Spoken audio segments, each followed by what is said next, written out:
I'm Dan Drake. This is Front Up on Geno TV and Channel 99. Our guest today is Joe Hale, the Executive Director of the Dreamland Foundation. Joe, welcome. Thank you very much. Nice to be with you. Last time you were here, you were wearing a different hat. We can maybe talk about that at the end if we have time, but I think we should get into the Dreamland and what's going on there. I think there's some exciting news that I heard. Well, if that news is that we ended the year in the black, that's pretty exciting in my opinion. No, the Dreamland has been open now since reopened since 2012, and has really just done a marvelous job of continuing to show films and a really robust children's theater program, and had just been running quite a little bit on the edge. A lot of money was raised to open the building, certainly, and to fund it. And what we're going to be focusing on now is the future and trying to create a savings account, if you will, a rainy day fund, an endowment to ensure the future of the organization. So that's kind of one of my challenges. What drew you to the Dreamland? I had been retired for about a week from starting the Global Bright Light Foundation, which we actually talked about a couple of years ago. And I got a call from a headhunter, and I mean, how ironic and how perfect to have an opportunity here on Nantucket, a place that I've been coming to for nearly 40 years now, and it's really special to my family. So it was just kind of a confluence of good things, and I was fortunate enough to be offered the job a year ago last month. That's what I thought. It was just about a year since you started. So running a movie theater today isn't like running a movie theater 10 years ago or certainly 40 years ago. Right. The challenges are very different. Yeah, it really is. And, at the Dreamland, about half of our revenue comes from the movie business, and I'm aware, as anybody is, that that's changing as we speak. Right. I mean, my kids will watch movies on their iPhones, on their iPads. Sean Parker, who was Mark Zuckerberg's, one of his original partners, has come up with a new device called the Screening Room, and it's basically you pay $100 for the box that sits on your TV, and instead of waiting for the new Star Wars movie to go to the theater and then come to video, you can literally pay X dollars and have the movie sort of like the night it opens. The movies globally. in the hotel. That's kind of the same idea. But this is the current. This is very current. Yeah. So. So we've got to make sure that we provide an experience for our patrons that people are going to love. And I think on Nantucket, especially being here in the winter, the Dreamland's a gathering place. If you're in Mattucket and the wind's been blowing for the last 5 days, it's just a way to be around other people. No, I'm in Tom Nevers where the weather's been blowing for 5 days. But it's just a way to be around other people. And, we want it to be a beehive of activity. Films, movies are going to be part of that. But we're looking at a lot more programming too. I mean, you stream the Metropolitan Opera. You stream the National Theater stream the Bolshoi Ballet from Moscow. We stream the Royal Shakespeare Company now from Stratford-upon-Avon, and there's a real loyal following for those. There was a wonderful couple that I met. And they said, we're from Greenwich, Connecticut, and we used to have season tickets to the Met. And our seats are a lot better here at the Dreamland, and they're a lot cheaper. So there's a following for that. And we've hired Josh Gray, who has done a marvelous job. He's actually our Director of Marketing and Communications, but he's done a marvelous job of curating films. And so on Wednesday night, every Wednesday night, year-round at 6:30, we have a Film for Thought, which is a documentary, a foreign language film, an independent film, that has won a lot of awards. It's not available on video, on demand yet, and the only way to see it is in a theater. And a lot of times there'll be discussion afterwards. There's a wonderful film called One Big House that we screened recently. It was by Tom Benna, who's from the Vineyard. And he was a carpenter there, and he built houses. And he was very concerned because he started working on 20,000 square foot houses and 25,000 and then 30,000 and then 40,000 square foot houses. And he goes, this is not the Vineyard. This is not what we are. And so he started documenting that and kind of surreptitiously taking his phone and recording zoning hearings. And he put this all together into a documentary called One Big House. And it was really fascinating because we had a panel discussion afterwards. Now the irony is he then married a very wealthy woman, and guess what he's building now in the Vineyard? I read somewhere just this week, and I'm trying to remember where, that a town on the Cape, I believe it is, has limited Truro has limited the size of housing. They did. Interesting.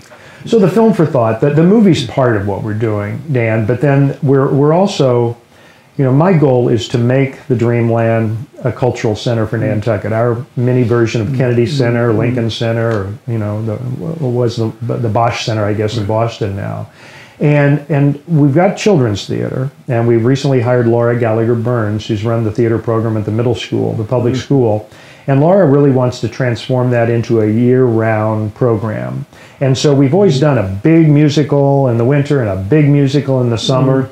And now we're doing a production of Kill a Mockingbird in September and cooperating with the schools and theater workshop on that, because the schools are studying that in the middle school. So they'll bring all the kids in for a field trip. It won't be done by kids. There are children's roles in it, which will be portrayed by children. The adult roles will be portrayed by adults. And then we're doing a great production of Goosebumps over Halloween, and then doing a big holiday show too. So she's really making this a year-round program. So we got children's theater, and then we're doing some programming ourselves too. We've got Page to Stage, which is a series of authors, well-known authors, who speak on our stage. They're usually interviewed by, Natalie Jacobson has done some, Rob Cucuzzo has done some of the interviews for an hour, and then they'll sign their books in the lobby. So this summer we've got Mark Halperin, who's got a new book out on the Trump presidency. We've got Buzz Bissinger, who has wrote the cover story on Caitlyn Jenner, and he's now got a book on Caitlyn Jenner coming out. We've got Ellen Hildebrand, who, I don't know how she does it, but man, she's got those New York Times bestsellers every summer. She pours them out. We got David Gregory, formerly of Meet the Press and now CNN. He's got a really intriguing book called Where's Your Faith? And it was written after he was let go of Meet the Press, and it was a defining moment for him. So, it's a great, great speaker series. We've got Livingston Taylor on July 2nd, which is already about sold out. We've just posted a couple of things on social media, and the tickets went like that. Yesterday, we signed a contract for the Vienna Boys Choir to be here a year from now on Christmas Stroll weekend. Wow. So they'll be in the Dreamland and then followed by a big dinner upstairs. So, we're trying to expand the variety of programming. We've got more concerts. We've got more dance. And we've got a lot of corporations that are now coming in and using the facility during the day for corporate meetings and seminars and that type of thing here on Nantucket, which is great for economic development. Right. And yesterday we were named the #1 wedding venue on Nantucket by Cape Cod Magazine and a couple of other magazines, so that was good too. How many weddings do you do a year? We'll probably do a good dozen. And they're a great revenue stream for us. We make a fairly substantial amount of money in renting that second floor, the studio theater and that harbor view room. It's one of the, as you know, one of the few places on Nantucket where you've actually got a water view. And we've hired a new employee, Alicia Carney, who's been the director of catering and special events at Yale University, who's going to be joining us on May 30th here, and she's going to be doing all of our programming, events, that type of thing. Year round? Yeah. Oh yeah. Oh yeah. Interesting.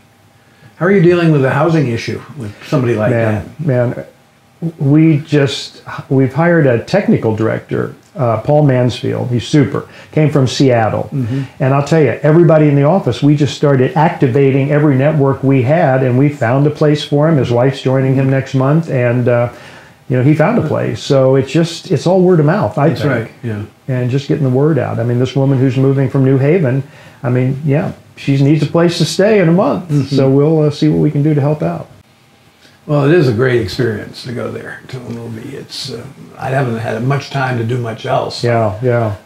But it is a great venue for the island. Except for that second floor theater. Well, it's not the most comfortable place. It's problematic. But you get if the movie's any good, you sort of forget about it. But we're going to solve that. You asked what the challenges were, and we're actually installing retractable seating in that room they're big seats. They're padded. They've got cup holders in them, but you can press a button and they literally retract into that back wall, and they'll be basically hidden by cabinetry. Because if you've got a wedding in there, you don't want to be looking at a bunch of seats piled up in the back. So we're going to do that in January, and that's going to improve the comfort of the studio theater once and for all. My wife will be delighted. Because a lot of people won't go to a movie up there. My wife will, but only under great duress. Yeah. So let's talk, go back into your penultimate life, the Global Bright Light Foundation, because that was a fascinating story, and I still get mileage out of that in talking to people. Just you stepped aside, but it continues. It's still going on. It's but they've changed their focus, have they not, from Africa to Latin America? Well, it's I said I would do that for 5 years, which I did, and I hired my replacement a year ago, January, and then I joined here in February last year, March. But we had a board meeting yesterday, as a matter of fact. It's interesting that you ask, and we're in Guatemala. And we're working in Peru. What we found in Africa is that there's certainly a need, but there are more NGOs, more not-for-profit organizations focused on Africa than anywhere else. And there are people in Guatemala in rural populations that need electricity just as much as the people in Africa. So we focused on outside of Lima, Peru, in the Andes, and then we focused on the rural areas of Guatemala. We know exactly how many people are without access to electricity, and just as a reminder, we sell these little solar lights that are about 25 bucks, and they also charge cell phones. And you say, why do they need a cell phone charger? Everybody's got a cell phone. It may be four generations ago. I remember you told a story before about a woman who rode 2 hours on a motorcycle to charge her cell phone. 6 hours on a motorcycle. 6 hours, and just to charge your cell phone, because it's the bank too. And if I've got $5 credit on my cell phone and I owe you $1, I can pay you back by transferring $1 to your phone. So it's a currency. It's there are no bricks and mortar banks, but that's really the banking system. And if my son has moved to Nairobi and I'm still living in the rural area of Africa, I can keep in touch. I can look at my cell phone and get a text and let me know how much chickens are selling for in the market at that time. If there's going to be a community meeting down by the river. So it's really a lifeline, and it's really important. So that's why the charger is just as important as the light. It's good to hear that it's still has legs. Absolutely. And, Global Bright Light Foundation, 25 bucks. You can really transform a family's life. How much will transform the Dreamland? I'd like a savings account. We're still developing that, and that is kind of what I'm looking at right now, because I want to make sure that the Dreamland has a sustainable future, and it really doesn't have a savings account. And we're operating okay now, but if there would be something catastrophic that would happen, an HVAC system go out, or the projector would go out, we'd be real hard. Or a flood. Yeah, we're in the floodplain. We would be hard pressed to dig ourselves out of that. So we've started to raise some money quietly from the board, and a small campaign compared to some of the others out there, the hospital and what have you. But it's basically just going to go toward a savings account for the Dreamland, but it's also going to give me some creative capital to use in programming.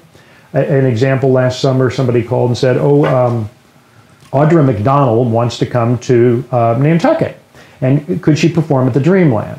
For those that don't know, Audra McDonald has won more Tony Awards than anybody on Broadway. She was appearing last year and shuffling along. She was supposed to go to London. She got pregnant. Wasn't she an Annie way back when? A long time ago. Well, no. This is Audra McDonald is an African-American woman. There was an African-American version of Annie, but she's been in, Showboat. She's been in tons of shows. So, the thing is, though, she's got a fee, and I didn't know if I could sell out the Dreamland at $100 a ticket. And so I called some people that are producers in New York that have homes on Nantucket, and they said, "Oh my God, we come see her in a second." But walk down Main Street and ask 10 people who Audra McDonald is, and I bet 8 of them don't have a clue.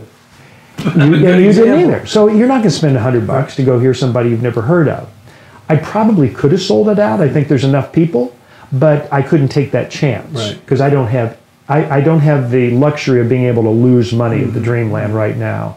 And so, our children's theater, it's great. It's great for the year-round population, but it requires some subsidy in order to make it work. So, we're constantly raising money, and a lot of people say, well, you're a movie theater. I go to the AMC over on the Cape. It's not a not-for-profit. I don't have to give money to keep it going. My tickets pay for it. But I think the thing to realize is that we're more than a movie theater, and we're really trying to be, as I said, that cultural center for Nantucket. How do you see the future? You know, what I'd love to see is that, well, first of all, the savings account's in place. We've got some creative capital, some risk capital to take some chances on programming. You know, the man who runs the airport, Tom Rafter. His brother is the musical director for Sutton Foster, who's a big Broadway star. Mm-hmm. You know, she would like to come to Nantucket. So I'd love to be able to say, yeah, let's do that. Let's make that work and have enough money to promote it so people know, give it some context, people know who she is, and to sell it out. How did you work it with Livingston Taylor? I said, I don't have any money. And I said, we'll do a split. From the first dollar in the door, you get X percentage, and we'll keep this percentage. And I think because he's got enough of a following here, and he's been here, it's been 10 years since he's been here, but because he's from the Vineyard, right. and you know, like I said, within the first 12 hours, 200 tickets sold. So I think it's going to be a sellout, and we'll both do fine. But not a lot of people are willing to say, okay, I won't take any guarantee. The only guarantee is that I get a percentage of the door. Right. We do a lot of comedy. That's popular here. I'd like to do more dance. You know, we use the Nantucket Ballet, and they do the Nutcracker at Christmas, and they do another performance in the summer. But you know, a small group of Alvin Ailey dancers wanted to come in. But again, I didn't have the money to do that. Someday we'll have the money to do that. Well, it sounds exciting, Joe. Yeah, I'm having a great time. I think your presence there has given it a lot of energy, and well, we have a great staff, some forward-looking planning and programming, and that's great. So thank you very much. Well, thank you for having me. Appreciate it, Dan. Nice to see you.